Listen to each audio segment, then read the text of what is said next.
12 मई को पूरी दुनिया में नर्स डे मनाया जाता है, लेकिन इस मर्तबा कोरोना के चलते इसको इंटरनेशनल डे के तौर पर मनाने का फैसला वर्ल्ड हेल्थ ऑर्गेनाइजेशन की जानिब से किया गया। आज बरेली जिला मेडिकल अस्पताल के हार्ट वार्ड के ऑडिटोरियम में ADSIC डॉक्टर TS आर्या की सदारत में कोरोना बेदारी के तौर पर मनाया गया। जानना चाहेंगे, आज आपका नर्सेज डे है या इंटरनेशनल नर्सेज डे मनाया गया, क्या मनाया गया? ये आज हम लोगों का इंटरनेशनल नर्सेज डे है। पूरे विश्व में आज नर्सेज डे मनाया जा रहा है। हमारी नर्सिंग संवर्ग की जो जन्मदाता थी फ्लोरेंस नाइटिंगेल, जिनको दूसरे लेडी विद द लैंप के नाम से भी जाना जाता है, उसी के उपलक्ष्य में उनकी 200वीं जयंती मनाई जा रही है और उसको हम लोगों ने लार्ज स्केल पे सेलिब्रेट करना था, जिसको WHO के आह्वान पर ये बीमारी जो कोरोना हमारे पूरे विश्व में फैल गया, उसकी वजह से हम लोगों ने इस सेलिब्रेशन को रोक दिया है और सिर्फ इस वक्त हम उनके फ़ोटो पर माल्यार्पण करके और कैंडल जलाकर उन्हें अपनी सच्ची श्रद्धांजलि देना चाहते हैं। और मैं आप लोगों के सब पत्रकार बंधुओं के माध्यम से आपका धन्यवाद भी करना चाहती हूँ कि आज हमारे नर्सिस डे को आप लोगों ने भी याद रखा और इसके लिए बहुत बहुत हमारे पूरे नर्सिंग संवर्ग की तरफ से आपका धन्यवाद। और पूरे समाज के लिए, पूरे विश्व के लिए एक संदेश देना चाहती हूँ कि जो सरकार की गाइडलाइंस हैं इस कोरोना की बीमारी को लेकर, उसको अच्छे से फॉलो करें। जैसे घर में 10 साल से छोटे बच्चों को और 60 साल से ऊपर के जो बुज़ुर्ग हैं उनको घर से बाहर ना निकलने दें। सोशल डिस्टेंसिंग को मेंटेन करके रखें। अपने चेहरों पर बाहर निकलते हैं मास्क लगा कर रखें। हाथ को 20 मिनट तक साबुन से धोएं। सैनिटाइजेशन का ध्यान रखें और ख़ास तौर से घर से बेवजह बाहर ना निकलें और घर में रहें और सुरक्षित रहें। आप सबका बहुत बहुत धन्यवाद। क्या नाम है आपका? मेरा नाम अरुणा पी लाल है। मैं क्यारा CSC की स्टाफ हूँ, वहाँ से आई हूँ मैं। आज आपका इंटरनेशनल नर्सेज डे है, इस पर क्या मैसेज देना चाहेंगे? मैं सभी अपनी नर्सिस बहनों को बधाई देना चाहती हूँ कि ये जो हमारा प्रोफेशन है, ये हमने ईश्वर को ध्यान में रखते हुए मरीज़ों की सेवा के लिए चुना है इस प्रोफेशन को। इसलिए आज का दिन सबको मेरी तरफ से बहुत बहुत बधाई हो। आजकल आपकी ड्यूटी कहाँ लगी है? मेरी ड्यूटी P3 L1 में लगी थी कोविड-19 में और मैं अभी क्वारंटाइन में हूँ। ड्यूटी मैं कर चुकी हूँ। वहाँ मरीज भर्ती थे कोरोना? जी हाँ, उस समय 18 पेशेंट वहाँ एडमिट थे। किस प्रकार से सेवा करती थी मरीजों की? हम लोग अपने दिल से उनकी सेवा करते थे। उनका रहन सहन, उनकी ज़रूरतें, उनको किस चीज़ की प्रॉब्लम है, ये सब देखने का और समय से दवाई देने का हमारा फ़र्ज़ था और वो हमने निभाया मरीज़ों के लिए। परिवार से अलग रह के कैसा फील हुआ आपको सेवा करें मरीजों की? परिवार से अलग रहना मुश्किल होता है, लेकिन अगर हमने इस प्रोफेशन को चुना है तो हमें दिल से इस सेवा को करना चाहिए और मैं बहुत सौभाग्य मानती हूँ कि हमने इस सेवा को किया है, कि कोविड-19 में ड्यूटी की है। इसमें मेरे जो मास्टर ट्रेनर हैं रितु और डॉक्टर सौरभ सर, उन्होंने हमें ट्रेनिंग दी और मेरे MIC sir doctor Saurabh sir, उन्होंने हमें हर पल मोटिवेट किया और उत्साहित किया और हमें पूरी तरीके से हमारे लिए तैयार रहे, जिसकी वजह से हम इसको हम सेवा को पूरी तरह निभा सके। कोरोना के मरीजों की सेवा करने में आपको कोई डर नहीं लगा? नहीं, डर तो नहीं लगा। डर इसमें सबसे बड़ी चीज़ है कि हम अपने को कैसे प्रोटेक्ट कर सकते हैं और उस प्रोटेक्शन को करते हुए हमें मरीज़ों की सेवा करनी है, ना कि उनसे दुर्व्यवहार करना है कि हमें उन्हें खाना या पानी दूर से देना है।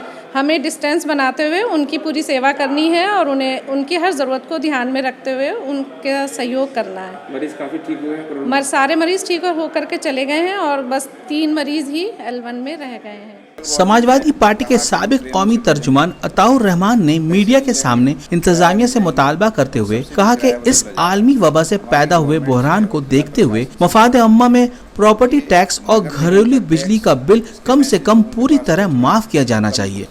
आमदनी कुछ नहीं, जो घर में रखे हुए पैसे थे वो धीरे धीरे खर्च हो रहे हैं और जो गवर्नमेंट ने स्कूलों के लिए भी किया था कि 3 महीने के लिए हम फीस स्थगित कर रहे हैं, माफ़ होना चाहिए। बिजली का बिल है वो माफ़ होना चाहिए। लोग कहाँ से पैसे जमा करें? काम धंधा सब चौपट है, काम धंधे सब बंद हैं, दुकानें बंद हैं, हर चीज़ पूरा देश इस टाइम के कॉलेजेस के लोग मैसेज भेज रहे हैं अपने स्टूडेंट्स को कि आकर फीस जमा करें। तो इसलिए ऐसी विषम परिस्थितियों में जहाँ पूरा देश परेशान है, हर आदमी परेशान है, हर इंसान। तो आपका मंत्री जी, जानना चाहेंगे आप किस उपलक्ष्य में आज आपने प्रेस वार्ता बुलाई है, क्या कहना चाहेंगे कोरोना-19 को लेकर?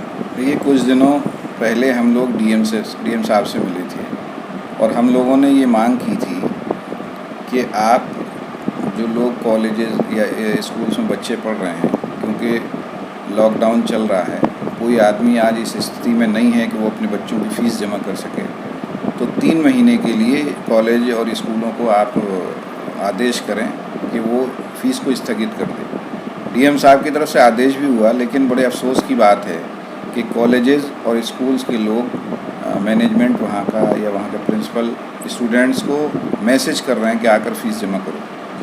दूसरी बात ये है कि गवर्नमेंट ने एक आदेश किया था कि जो भी किसी के घर में अगर किराए पे रहते हैं तो वो मकान मालिक उनसे किराया ना ले 3 महीने तक।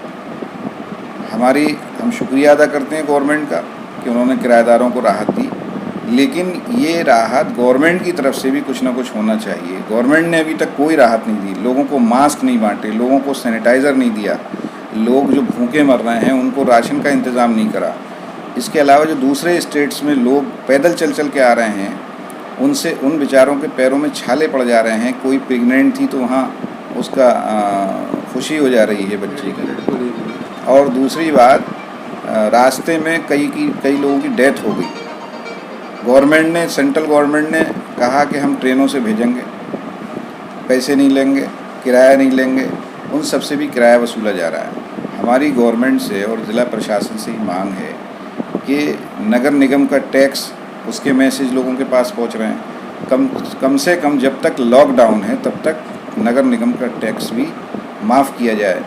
दूसरी चीज़, बिजली के बिल हैं, बिजली के बिल भी जब तक लॉकडाउन है तब तक का बिजली का बिल भी माफ़ किया जाए। ये हमारी ज़िला प्रशासन से और गवर्नमेंट से मांग है, क्योंकि इंसान बहुत परेशान है। आज लोग एक बात पूछना चाहूँगा, लॉकडाउन समाप्त होने के बाद आदमी के पास तुरंत तो पैसा नहीं आएगा, उसकी व्यवस्था कहाँ से होगी? देखिए, अभी तो इन्हें लॉकडाउन तक बिल्कुल फ्री करना चाहिए। उसके बाद की स्थिति जब जैसी होगी वैसे हम लोग ज़िला प्रशासन से और गवर्नमेंट से मांग करेंगे। लेकिन गवर्नमेंट जो है वो जनता के लिए होती है, जनता को राहत देने के लिए होती है। आज गवर्नमेंट जो भी है उसकी ये जिम्मेदारी है कि हम अपने देश में रहने वाले लोगों के लिए सहूलियत दें, उनकी ज़िंदगी कैसे अच्छी कटे उसका इंतज़ाम करें। वो कोई इंतज़ाम आज नहीं हो पा रहा है। सब बड़ा सब है टोटल।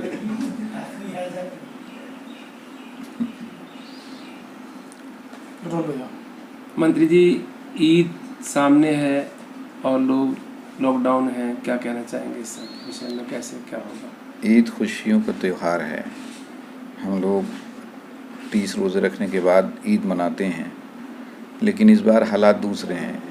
इस बार एक कोरोना वायरस है, महामारी पूरे दुनिया में फैली हुई है, जहां लोग बहुत परेशान हैं। लोगों का कारोबार चौपट हो चुके, लाखों लोगों की मौत हो गई और तमाम मज़दूर बेचारे पैदल 1000 2-2000 किलोमीटर से पैदल चल के अपने घर पलायन कर रहे हैं, अपने घर पहुंच रहे हैं। लोग भूख प्यास से परेशान हैं। ऐसे में हमें ईद बहुत सादगी से मनाना चाहिए और इस बार खुशी का त्यौहार होते हुए भी इतनी मौतों का गम हमारे सामने है, लोग बेरोज़गार हैं, उनका गम हमारे सामने है। ऐसे में हम जो भी गवर्नमेंट या प्रशासन का जो उनकी गाइडलाइन हो, उसी गाइडलाइन के तहत हम लोगों को ईद का त्यौहार मनाना चाहिए, अलविदा की नमाज़ भी पढ़ना चाहिए।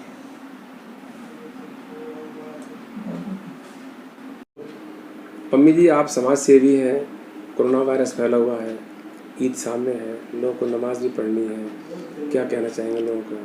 हम यही लोगों से अपील करते हैं कि सादगी के साथ ईद मनाएं। जैसे कि हमारी फ़र्ज़ नमाज़ें अब तक घर में हुई हैं, उस तरह से ही नमाज़ अदा करें। सारी नमाज़ें हम लोग अदा करते आ रहे हैं। ईद की नमाज़ वाजिब है, तो उसकी क्या ज़िक्र करना जब हमारी फ़र्ज़ नमाज़ें नहीं हो पाई। तो हम यही लोगों से अपील करते हैं कि शासन प्रशासन द्वारा जो भी गाइडलाइन जारी की जाए उसके मुताबिक ही काम करें और नमाज का जो भी निर्देश शासन द्वारा होगा उसी तरीके से अदा की जाएगी। क्या जनता ने कोई मांग की है इस टाइप की कि ईद की नमाज के लिए मस्जिद खुलना चाहिए? तमाम लोग अपने अपने तरीके से बात रख रहे हैं, मगर हम अपने तरीके से बात रख रहे हैं और जनता को ये बात समझना भी चाहिए कि कोरोना वायरस का प्रकोप चल रहा है, उससे सोशल डिस्टेंसिंग का पालन करते हुए इस तो नमाज की तरफ भी ध्यान देना चाहिए। तो लोगों को फिर सुबह फजर की नमाज ही पढ़ने का मौका मिलेगा। जी ईद की नमाज तो नहीं पढ़ पाएंगे। हाँ, नमाजें जो लगातार होती आ रही हैं, जिस तरीके से 5 नमाजी नमाज़ पढ़ रहे हैं उसी तरीके से सारी नमाज़ें होंगी।